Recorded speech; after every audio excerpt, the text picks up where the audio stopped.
Firman Tuhan pada pagi hari ini kami berikan judul yaitu diawali dengan langkah kita yang pertama ialah langkah iman ya. Jadi ada 3 langkah yang perlu kita bersama-sama memahami di dalam firman Tuhan ini, bagaimana Tuhan itu senantiasa bekerja dalam kehidupan kita di dalam menikmati segala anugerah kasih karunia daripada Tuhan di dalam setiap kehidupan kita, dan sehingga kita sebagai orang-orang percaya senantiasa mengandalkan Tuhan di dalam kehidupan kita sebagai umat pilihan Allah, biji mata Allah sendiri. Nah, oleh sebab itu dalam firman Tuhan ini ada 3 langkah yang dimana saya sampaikan kepada kita pada pagi hari ini, yaitu langkah yang pertama, jika kita bersama Tuhan, maka akan menuju kepada kehidupan yang diberkati, yang ditolong oleh Tuhan. Sebab dalam firman Tuhan dikatakan bahwa banyak jalan yang menuju kepada kebinasaan, tetapi hanya satu jalan, yaitu di dalam pribadi daripada Tuhan kita Yesus Kristus. Karena Yesus sendiri berkata, "Akulah jalan, kebenaran dan kehidupan. Tidak ada seorang pun yang sampai kepada Bapa atau sampai ke surga kecuali melalui aku." Iman adalah dasar dari segala sesuatu yang kita harapkan dan bukti dari segala sesuatu yang tidak kita lihat. Untuk menjalani kehidupan iman kita, percaya kita di atas muka bumi, dibutuhkan langkah yang pertama adalah langkah iman.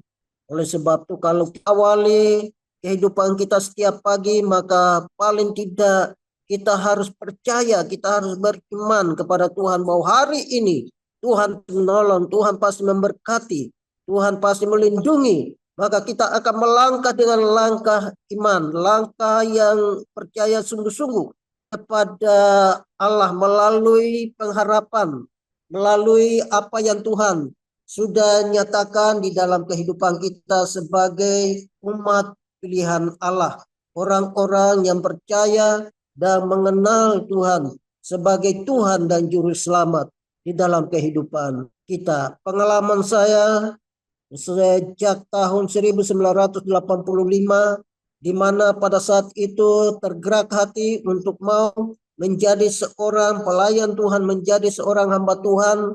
Maka perjalanan pada waktu itu dari Biak ya ke Jawa dan kemudian ke Jawa Tengah, Solo, dengan langkah iman percaya kepada Tuhan. Yaitu yang pertama, saya melangkah dari Biak dengan uang 10.000 rupiah. Bayangkan ya, hanya dengan uang 10.000 rupiah yang dimana saat itu tiketnya, bayar tiket dari Biak hanya sampai ke Sorong. Dan kemudian selanjutnya ke Jawa saya sudah tidak punya uang lagi kecuali percaya, berharap sungguh-sungguh kepada Tuhan. Puji Tuhan karena kapal waktu itu tidak langsung berangkat sebab kami harus malam di Sorong ataupun kami harus transit di Sorong. Dan pada waktu puji Tuhan, Tuhan mencukupi, dan pada akhirnya buat teman-teman saya ya seperjalanan, bahkan gembala yang mengantar kami pada waktu itu, dan akhirnya biaya tercukupi sampai ke Jawa. Tidak ada yang mensponsori sekolah saya waktu itu, orang tua pun tidak, gereja pun tidak, kecuali saya dengan kerinduan hati mau datang untuk mengikuti pendidikan di sekolah Alkitab. Ya waktu itu belum ada sekolah teologi, hanya sekolah kitab Tawamangu ya. Dan sekarang ini sudah ada sekolah teologi. Nah, saat itu saya berpendidikan di sekolah Alkitab. Kecuali saya hanya bisa percaya mengandalkan Tuhan. Tidak ada yang mensponsori, tidak ada yang membayar sekolah saya. Tetapi waktu itu puji Tuhan hanya melalui doa, pergumulan puasa, Tuhan buka jalan. Dan akhirnya bisa dapat menyelesaikan pendidikan dengan baik ya. Waktu itu saya ingat ada seorang hamba Tuhan dari Australia yang namanya Frank Hosten. Ya mungkin ada yang kenal Frank Hosten. datang ke sekolah dan kemudian saya orang yang waktu itu dipanggil untuk memijit karena beliau capek dan sehingga saya harus pijit beliau dan setelah memijit selesai dia katakan waduh sungguh luar biasa pijitannya, merasa enak, merasa sekar badannya dan pada akhirnya dia tanya kepada staf tentang nama saya dan kemudian dia katakan saya akan membayar ya membayar sekolahnya sampai selesai semua oleh karena anugerah Tuhan. Padahal saya bukan seorang yang ahli pijit ya. Saya bukan seorang yang ahli urut. Rekan-rekan saya pada waktu itu banyak teman-teman narapidana yang ikuti pendidikan dan mereka itu adalah orang yang hebat di hal memijit atau mengurut urut badan dan lain sebagainya. Tetapi justru saya yang dipanggil, saya yang tidak ngerti tentang urut dan micit dan lain sebagainya. Tapi justru saya yang dipanggil dan pada akhirnya saya dibiayai sampai selesai. Puji Tuhan Bapak Ibu Saudaraku yang kekasih di Tuhan Yesus. Melalui Zoom ini biarlah kita senantiasa mengandalkan Tuhan sebagai Tuhan dan Juru Selamat di dalam kehidupan kita. Yang kedua ialah langkah kedua adalah pengharapan ya. Kita harus memiliki pengharapan yang sungguh-sungguh kepada Tuhan. Sebagai harapan saya hanya satu, bahwa tidak ada yang menolong saya kecuali Tuhan yang bisa menolong. Dan janji Tuhan adalah ya dan amin. Janji Tuhan itu digenapi pada saat saya melangkah dan mengikuti pendidikan sampai selesai. Dan sampai mengikuti pelayanan membantu hamba Tuhan yang ada di Duku Talit ya, yaitu di gereja Isa Al-Masih Duku Talit di Juwana, membantu pelayanan di situ kurang lebih mulai tahun 87 sampai 92. Saat itu menikah dengan istri saya yang sekarang ya yang waktu itu lebih dulu masuk pelayanan di tempat ini yaitu di gereja Isa Al-Masih Jemaat Lumbu Mas dan kami menikah kemudian tahun 92 itu juga saya dilantik sebagai gembala jemaat di gereja Isa Al-Masih Lumbu. Semua oleh karena anugerah Tuhan. Tuhan yang sediakan. Dan saya tidak mengeluarkan sepeser bagaimana untuk pernikahan waktu itu. Ya, tidak mengeluarkan uang pun. Orang tua tidak membantu. Tetapi puji Tuhan ya. Tuhan itu baik. Ya, gereja-gereja sekitar Juwana, beberapa gereja, bahkan jemaat, bahkan tetangga waktu itu mereka juga mensponsori, membantu dan pernikahan waktu itu luar biasa sekali. Iring-iringan puluhan mobil ya bisa mengiringi sampai di Lumbu Mas dan kemudian ya dihabiskan menjadi gembala. Jadi pernikahan selesai saat itu pakaian nganten masih di badan dan kemudian dilantik sekaligus menjadi gembala jemaat di tempat ini.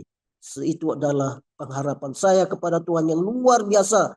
Tuhan membuka jalan, Tuhan menolong, Tuhan memberkati dan cara yang tidak bisa dipikirkan oleh akal manusia. Tetapi Tuhan sediakan demikian.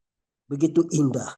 Dan demikian juga anak-anak kami, mereka sekolah dari SD sampai dengan SMP dan juga melanjutkan pendidikan di Semarang dalam keterbatasan kami, kekurangan kami dan kalau dipikirkan hamba Tuhan di pedesaan di pelosok tidak mungkin tuh anaknya sekolah di Semarang ya. Waktu itu mereka masuk di sekolah yang dibuka oleh Bapak Pendeta Petrus Agung yaitu GJKI Semarang baik untuk SMK dan SMA. Kedua anak saya masuk di sana bersama dengan beberapa jemaat. Dan waktu itu apa yang kami dengar dari rekan-rekan kami, pelayanan mereka katakan masa hamba Tuhan di desa kecil ya, mau dikatakan untuk biaya persembahan-persembahan saja tidak mencukupi ya kalau dipikirkan secara akal manusia. Sebab terus terang saya ya, persembahan setiap bulan itu tidak sampai 1 juta ya. Bahkan 500 pun mungkin syukur bisa mendapatkan sampai 500 ya sebab waktu itu kami masuk 3 bulan bahkan 4 bulan tidak terima sesuatu ya tidak terima sesuatu dari jemaat tapi puji Tuhan oleh anugerah Tuhan anak-anak bisa sekolah di Semarang. Bahkan kami mendengarkan apa yang dikatakan rekan-rekan hamba Tuhan yang lain. Bahwa masa kok bisa sanggup untuk membiayai anak sekolah. Saya katakan bahwa Tuhan itu mampu. Tuhan itu sanggup untuk mencukupi. Dan mereka sekolah selesai, melanjutkan kuliah. Yang satu minta kuliah di Jogja, di UKDW, Universitas swasta yang termahal pada waktu itu. Ya. Tetapi dia bisa masuk sana. Walaupun kami tidak mampu, tetapi Tuhan itu bisa sanggup menolong. Dan pada akhirnya anak itu kuliah. Dan sampai selesai, saat ini dia membantu juga pelayanan di kampus. Bahkan juga dia membantu pelayanan anak-anak muda di berbagai tempat. Ya, hampir seluruh Indonesia, terakhir di Papua. Ya, dipakai oleh misionari dari gereja Sidang Jemaat Allah, bisa melayani anak-anak muda di Indonesia. Semua oleh karena anugerah Tuhan. Dan anak nomor 2 yang tadi Kristen adalah juga melayani, membantu pelayanan di gereja Isal Masih Lumbumas. Semua oleh karena anugerah Tuhan. Jadi mari kita memiliki iman yang sungguh-sungguh kepada Tuhan.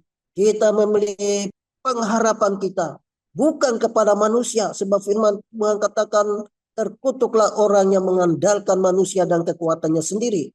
Tapi diberkatilah orang yang mengandalkan Tuhan. Nah, Bapak Ibu Saudaraku, kekasih yang di dalam nama Tuhan Yesus Kristus, melalui Gloria Misi Indonesia ini, mari kita memiliki langkah yang pertama, kita memiliki langkah yang kedua, dan kemudian kita memiliki langkah yang ketiga, yaitu kasih. Kasih adalah pengikat dalam seluruh langkah perjalanan hidup kita. Itulah hukum yang pertama, hukum yang terutama yang Tuhan berikan kepada kita, untuk mengasihi Tuhan dengan segenap hati, mengasihi juga sesama kita, mengasihi juga diri kita sendiri. Kita bisa merawat diri kita, menjaga diri kita, pelihara diri kita untuk boleh tetap kuat, sehat, untuk melayani pekerjaan Tuhan. Nah, Bapak Ibu Saudaraku yang kekasih di dalam Tuhan Yesus Kristus, di dalam 1 Korintus pasal 3 ayat yang ke-14 dikatakan, dan di atas semuanya itu kenakanlah kasih sebagai pengikat yang mempersatukan dan yang menyempurnakan.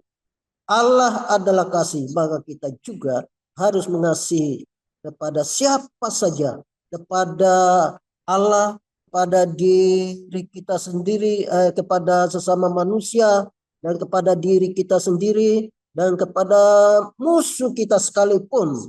Tuhan mengajarkan untuk kita mengasihi. Sebab apa? Sebab kasih itu menutupi banyak pelanggaran. 1 Petrus 4 ayat ke-8, kasih menutupi banyak dosa. Tetapi yang terutama, kasihlah sungguh-sungguh seorang akan yang lain, sebab kasih menutupi banyak sekali dosa. Artinya kita dapat menolong orang yang berbuat dosa, pelanggaran, untuk kembali kepada jalan yang benar. Jadi keselamatan bukan milik kita sendiri, tetapi keselamatan juga bagi orang lain.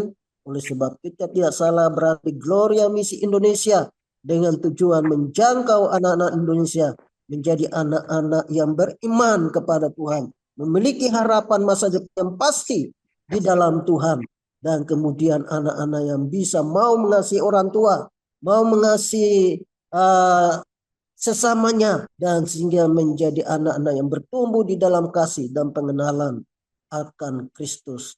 Dan Bapak Ibu Saudaraku yang kekasih di dalam Tuhan Yesus, jadi mari kita hidup, jika kita mau merasakan hidup yang berkemenangan, penuh dengan berkat dan damai sejahtera dari Tuhan, mari berjalan bersama dengan Tuhan.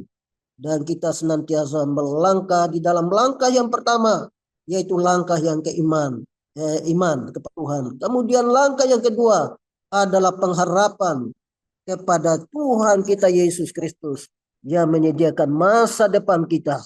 Dan langkah yang ketiga ialah kasih.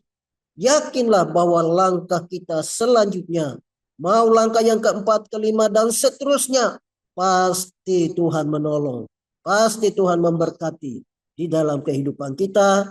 dan sehingga kita menjadi orang-orang yang berhasil, orang-orang yang sukses di dalam iman rohani kita dan terlebih di dalam pekerjaan kita.